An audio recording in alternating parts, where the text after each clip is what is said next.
हर हर महादेव। देखिए, आज का जो वीडियो है बहुत ही ज्यादा खास होने वाला है। देखिए, आप सभी को पता है कि 29 सितंबर से 14 अक्टूबर तक श्राद्ध पक्ष की शुरुआत हो चुकी है और यह जो 16 दिन होते हैं आपके पितरों को समर्पित होते हैं।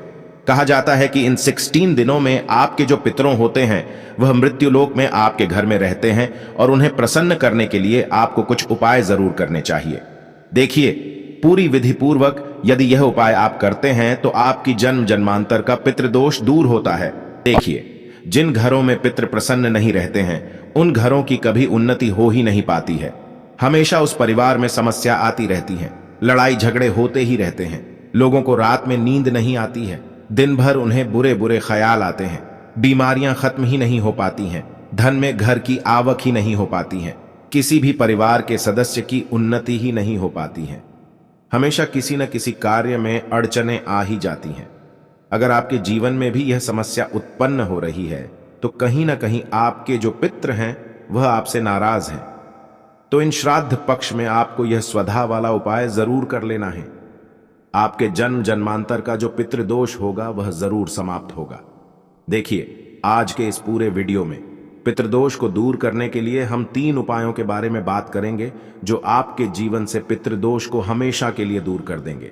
साथ ही साथ आपकी जितनी भी मनोकामनाएं हैं वह सभी भी पूर्ण अवश्य होगी।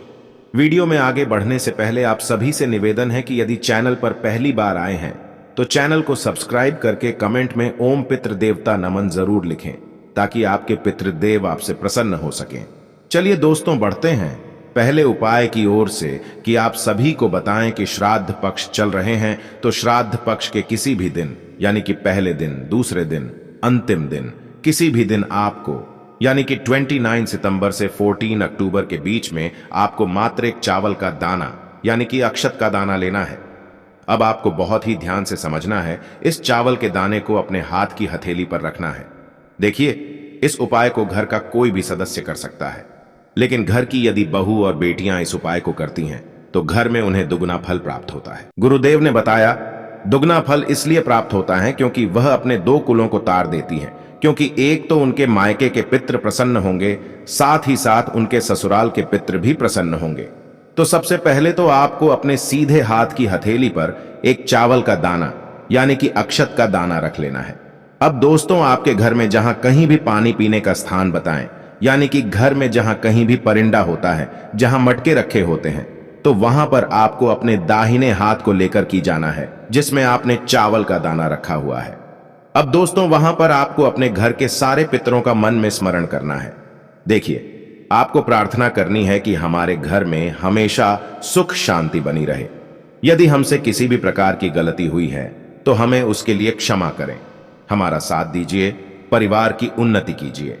इस प्रकार से आपको प्रार्थना कर लेनी है, विनती कर लेनी है और फिर वहीं पर खड़े रहकर के आपको 5 बार इस नाम का स्मरण करना, यानी कि आपको 5 बार स्वधा स्वधा स्वधा इस नाम का स्मरण करना है। लेकिन 5 बार आपको इसीलिए बोलना है क्योंकि पितरों को प्रसन्न करने वाला है। अब इस एक चावल के दाने को लेकर की ओर एक लौटे जल को लेकर के आपको पहुंच जाना है।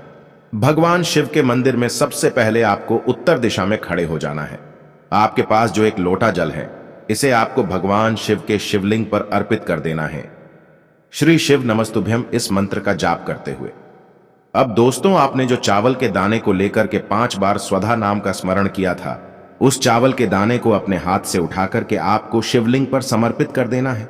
बस इस प्रकार से आपको यह उपाय कर लेना है, आपके जन्म जन्मांतर का पितृदोष दूर होगा। देखिए, पूज्य गुरु जी ने बताया है कि आप जो स्वधा नाम का 5 बार स्मरण करेंगे तो यहां पर जो श्रद्धा जुड़ी वो माता पार्वती जी की नानी है, और जो भी व्यक्ति माता पार्वती और भगवान शिव की पूजन अर्चन करता है उन्हें जीवन में कभी भी कोई पितृ परेशान नहीं करते हैं। देखिए, इस उपाय का प्रभाव जान लेते हैं। स्वधा नाम का यदि 5 बार स्मरण न करके स्वधा स्रोत का पाठ कर लेते हैं, केवल एक बार श्राद्ध पक्ष के अंदर, तो आपको 100 बार श्राद्ध करने का और तीर्थों में स्नान करने का पुण्य फल प्राप्त होता है।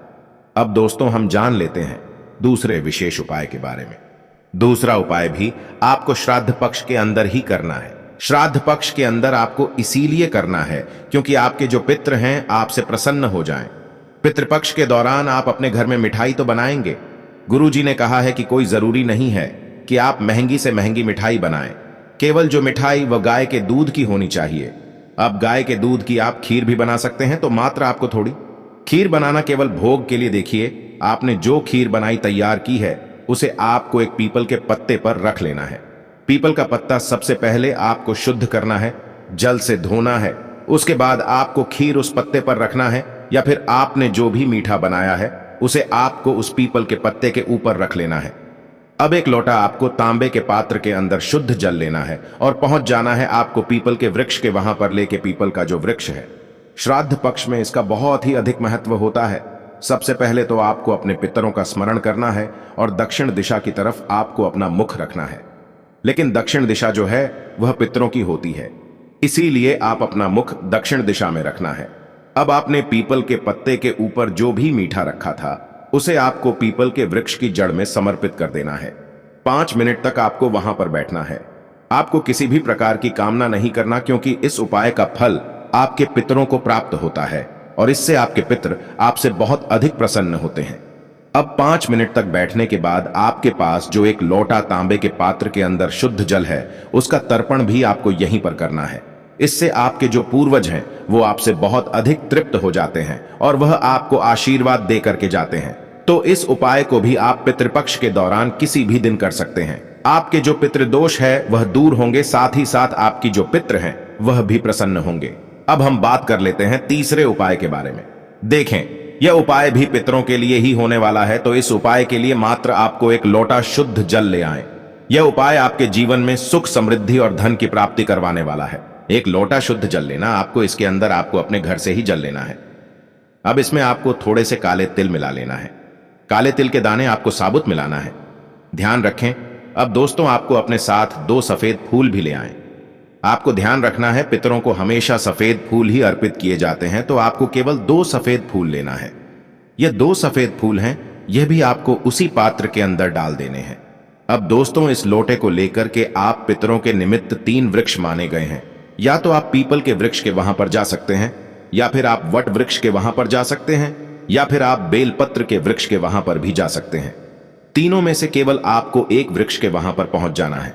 देखिए, आप में से बहुत से लोग सोच रहे होंगे कि यदि हम रविवार के दिन फ्री रहते हैं और रविवार के दिन तो पीपल के वृक्ष के नीचे जा ही नहीं सकते हैं, तो आपने कभी भी पूज्य गुरुदेव की कथा अच्छे से सुनी ही नहीं है।